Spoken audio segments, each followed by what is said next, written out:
Hey, this is Shep. We got Max behind the camera as usual. Today we have a treat for you. This is a 1993 Porsche 911. So it's of course the 964. It is a C2 Tiptronic slick top. This one is a Japanese import. So the odometer does read in kilometers. It's 83,300. When we brought this one in, it was 83,279. So odometer is functioning. That translates into miles, so really low, 51,747, and that's on the 83,279. So it's like 51,780, something like that. So midnight blue metallic, blue interior, D90 wheels. Again, a slip top. I think those are the clear basics that we need to cover to start out with. So gorgeous color, as you can see, different lights. It can go into more of a black look, but the midnight blue, beautiful color, and definitely pops in the sun. We'll do two different videos. We'll do a test drive, and at the end of the test drive, we'll get outside and take a look and let some natural light fall on this one. Over here, before we forget, we've got the front emptied out because we're going to take a look at that, but you've got all the factory equipment, toolkit, your tow attachment, pump, jack, little triangle, and of course the spare wheel, and that all fits in the front, and of course the carpet on there. So this one is an ROW, as mentioned. We take a look at that front bumper. The smile is straight and clean. Usually those do sag after time, but it's got a great smile. This one is imported in ROW. So a couple different things with an ROW. Resto world versus the US market is these, in the US it'd be a little black bumperette. Those are clear on the ROWs. ROWs also have this side marker light there, and that is wired, comes on with the lights. So that's a unique signifier. Slightly higher compression, the engine and the back seats are slightly different, but very small changes from ROWs to the US. But this one's an import. Blue interior as well, blue carpet. And the inside really shows as sharp as the exterior does. Really well kept. That passenger seat is near perfect, uncracked dash. Driver's seat, we'll get over there, but there's usually a little bit of wear marking just from use. Rear seats, they just go a little bit wider on the ROW, up towards that transmission hump. It's just a few extra inches of leather that the US they don't have. Slick top, go ahead and take a look at the underside, the headliner for us. So gorgeous headliner, factory, no flaws. So this is a unique, really unique rig as far as slick top. Very few were built without that, so it's your classic coupe. And then the 93s are definitely sought after because the earlier models just didn't have the engine seal that a 93 and 94s do. So they'll always be a little wet because it's a 964, but the 93s do have that factory seal in there. This one does not drip or mark its spot.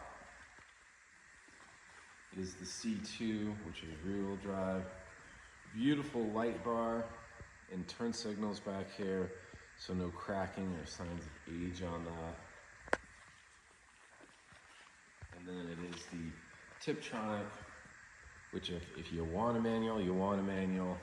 This one is not. I just happen to really love the way these Tiptronics drive. I can just focus on getting on the gas, getting into the corners. and just one less thing to worry about, but that's my style of driving. But you do have that manual shifting. So in an area like this, as you're coming down a mountain pass, you can put it into a gear and have the engine hold you. And certainly if you're live in an area where there's a lot of traffic, those automatics are handy. But Porsche build them both ways. This one's the Tiptronic. Airbag car on the driver's side and passenger side. And then I think just wanted to point out there is some just slight wear. That is not, there's no cracks in that leather. It's just that wear mark from entry and exit. So we'll go through a paint meter now. We'll stop by, take a look at the engine bay and the frunk in detail. This one is not going to have a Carfax due to its non-conforming VIN, WPO ZZZ. So this one is just really important to let the car kind of talk to you. There is no rust. The other thing that we see too is, as we feel for, is zinc drips. Like this zinc drip is just, it's just off, right? It's smooth right there.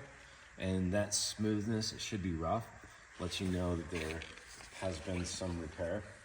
And so that's where our paint meter comes in, is nice and handy.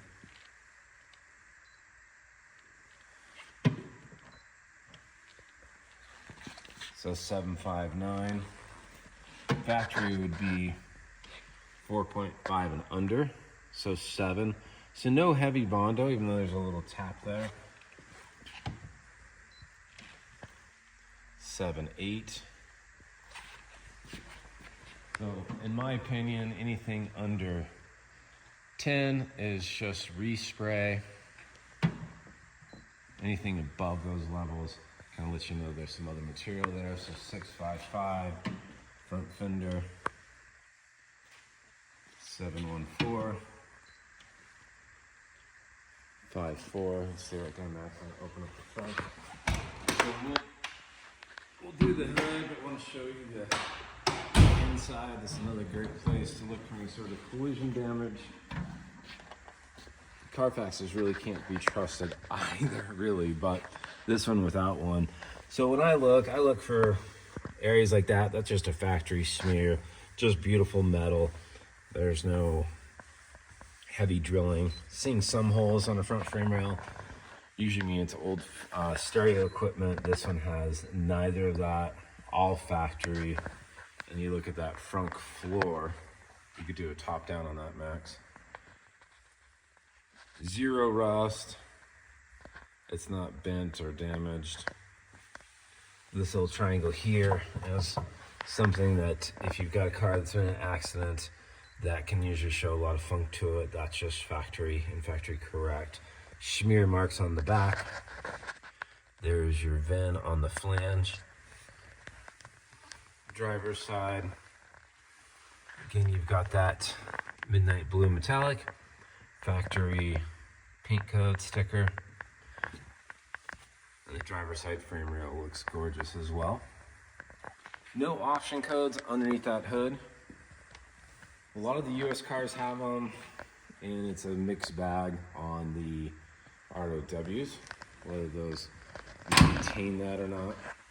But we'll take a look at the readings on the hood.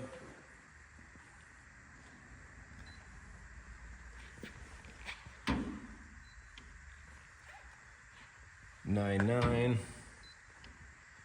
11.7, 11.9. Cals, you can stay there, Max, but I'll just shoot this. 6.8, so that's a really good one. We'll take a close look. Really common for 964s to have some rust on the cowl. This one does not.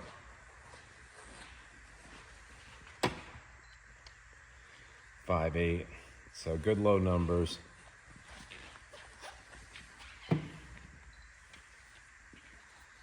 This side, this one's interesting because that is all factory zinc. The only one that's been smooth is on the driver's rear. But this one shows higher, so there's a bit of smear there. 14 14. So a little bit of Bondo on this fender, but your factory zinc drips are present.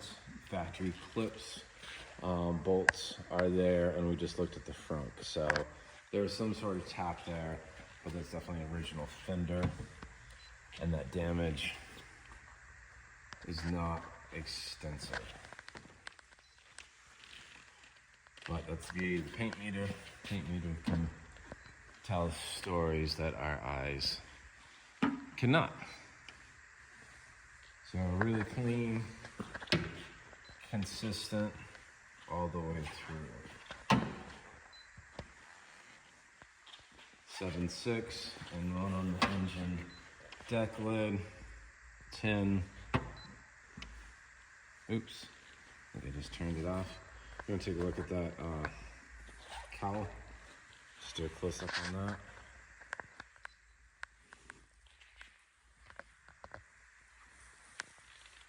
So rust free, no bubbles.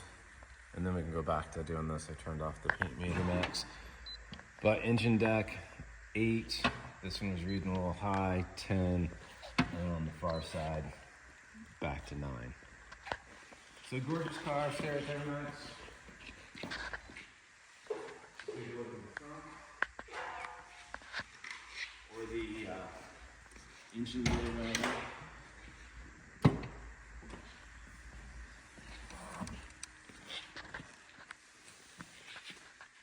Okay, this is a good spot. You can learn a lot about the car, body, accents as well. Take a look at these rain gutters. When those weld marks are clean and clear, lets you know there's no Bondo in there. And so those are just factory bright. Nice crisp lines everywhere. Looking inside the rear frame rails and those cap ends, if you see that line right here, how sharp that is. So no Bondo, no signs of repair. Lower miles, so we can assume this has not had a rebuild. This is another really good sign that it hasn't, because your factory insulation is kind of drooping, which they do. So usually if the engine comes out, that's gonna get replaced. And this one, we have decoded the engine VIN to where its number markings is the same year, 93. So super stock, no alterations on this 93 964. We'll call that a good first initial look. Make sure to look for the second video, and we'll show you the lights and brights, take it for a drive, and get it outside and have a look in the natural light as well. See you in the next video.